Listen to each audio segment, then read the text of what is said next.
सरांनी, तर त्याच्यातून आपले 15 फेल गेले, 45 आपल्याला कला जमतात. म्हणजे आपल्याला लक्षात आल्या. तर 45 कला लक्षात आल्या, तर मग 45 कला लक्षात आपल्याला आल्या तर ते आता आपल्या जंगलातच आहे. त्या जंगलातच म्हणजे आपले अवतीभोवती 45 कला आपल्याला येतात. म्हणजे तिथे आपला रोजगार तयार झाल्यामुळं मग ते या प्रशिक्षणाच्या माध्यमातून आपल्याला कळालं. अजून थोडक्यात पूर्ण ट्रेनिंगचं एक समरी म्हणून मी केलंय. ते थोडंसं एक वाटत वेळेचं आहे. तुझं आहे, तुझं पासिंग मध्ये तुझी जागा चुकलाय म्हणजे सगळं आपल्याकडंच आहे, फक्त आमची जागा चुकली ती कुठं म्हणजे माहिती नव्हतं. परवा श्रावण भाऊ म्हणाले तसं. त्याच्यातून एक दिसून आलं. आता जे बोलले नाही ते बोला बरं. आतापर्यंत बोलले नाही ते बोला.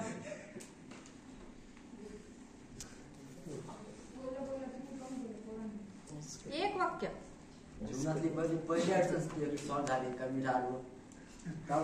प्रत्येक कामाला पैसे लागत आहे बुवा, म्हणजे व्यापार करायला पैसे लागतो किंवा आपण बुवा व्यापार करण्यासाठी पैसाच लागतो, ही गोष्ट संपली जातात. कुठून आपण करू शकतो. अजून एक गणित, कोणत्या माणसाला किती पैसे द्यायचे, कशावर द्यायचे. दिवसावर आपण तांदूळ वाट टाकले तर आपण दिवसाची गणती करतो, पण तिथं म्हणजे तांदळापासून किती मिनिटं बसलो हा विचार करायचा, का ते पाहिले किती मिनिटं, तेवढंच आपण काउंट करायचा. अजून का तरुण मित्रांना सांगता येईल का आपण व्यापार करायचा राहिला तर आपण शून्यापासून वरती कसं जाऊ, हेच एक समजलं.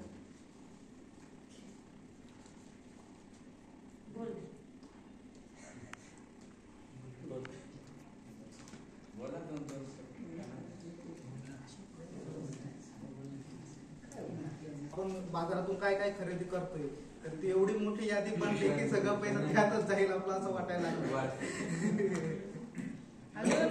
खरीदते, लेकिन क्या है कि हमने कल हिसाब निकाला उसका, और उसमें ये भी होता है कि हमारे पर्सनल लाइफ में भी हम इसको इम्प्लीमेंट कर सकते हैं कि किस में खर्चा कम हो सकता है, किस में मतलब किसको बंद कर सकते हैं, और ऐसे बहुत सारे ये है कि उसमें खर्चा कम कर सकते हैं उसमें, और मतलब खर्चे से पैसा कमाना ये भी उसमें ऐड होता है, तो ये भी अच्छा लगा इसमें. पाइपलाइन, हाँ, मतलब उसका वो पानी जो है उसको मेंटेन रखना है, मतलब बाहर भी नहीं जाने देना है, हमारे पास में कैसे आएगा उसको देखना है. तीन चार उत्तर एकच आल्या तर मी तेच गावचा आहे, तेच उत्तर मी पण सांगणार. ते अनुभवाला आम्हाला सारखंच आलंय. तुम्ही काहीतरी बदल होणार, हे कम्प्युटर फिट आहे ते आपण गावाला पण ओपन करणार ना. ते याची बाजूला असं आहे, गावात जाऊन काय करणार. हे शिकलो हेच आपण तिथं बोलणार ना गावात, हे पासून हे असं आहे, बाहेर नको जाऊ, इथंच सो. तू कुठं चाललो मी इकडे कामाला, आज तिकडे नको जाऊ, इथंच आहे. बरोबर. आला जवळ, त्याच्यापासून दुसरा 2 माणूस जोडतो तो बाहेर, आपल्याला न सांगता जोडतो तो. करेक्ट. विषय हा अनुभवाला आला म्हणजे विषय बोलायला नाही लागत, अनुभवाला लागत वस्तू.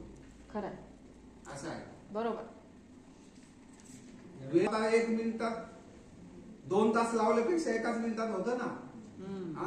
आता इथून पायी जायला जिन्यावरून वेळ लागतो, पण लिफ्टेत थोडा त्याला राग येता, काय गोष्टी समजून सांगावे आपण, त्याला मनाला वेगळं वाटलं नाही पाहिजे. नाहीतर आपण त्याची तेरी मेरी केली तर तो पण आपल्याला उत्तर वेगळा देईल. हा गेला नाशिकला, तू काय घेऊन काय करतो असं नाही बाबा, ये भले तुला नसेल माझ्याकडे खाऊ घालीन, पण हे मोडू नको, हे जोड. विषय हा आपल्या जीवनातला आहे, एकमेकांना अनुसरून आहे का खरं, एकदम खरं. ते घेतलं तर त्याचा उपयोग करावा, नाही तर नुसतंच पाहूनच गेलो तिकडे जाऊन दिशा माझी बदलली, वेगळा विषय होऊन जाईल. नाही ना, बरोबर.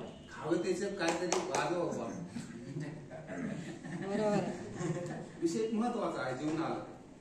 आपल्याला जीवन असावा तर दुसरेचा पण आपला आहे तो तसाच करावा, तर ती समाधान एक ठिकाणी होते, नाही तर मग होत नाही, जोडत नाही ते. अगदी खरं. अजून कोणी? म्हणजे आता पहिला फुकट कोणत्या वस्तू भेटत आहे.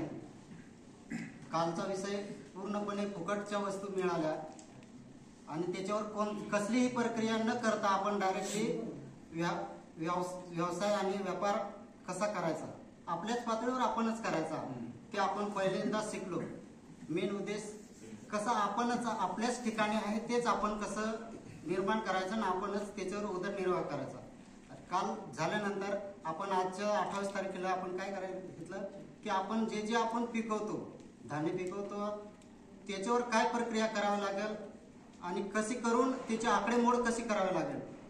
आकडेवर आपण इतर व्यवसाय करत राहिलो आजपर्यंत खूप काय केले आपले भागातील सर्वांनी लोकांनी किंवा आपण स्वतः केले.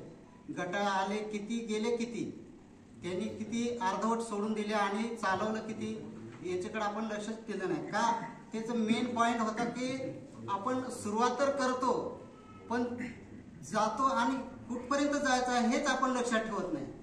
हे लक्षात न ठेवल्यामुळं आपल्याला अर्धवट जातो आणि अर्धे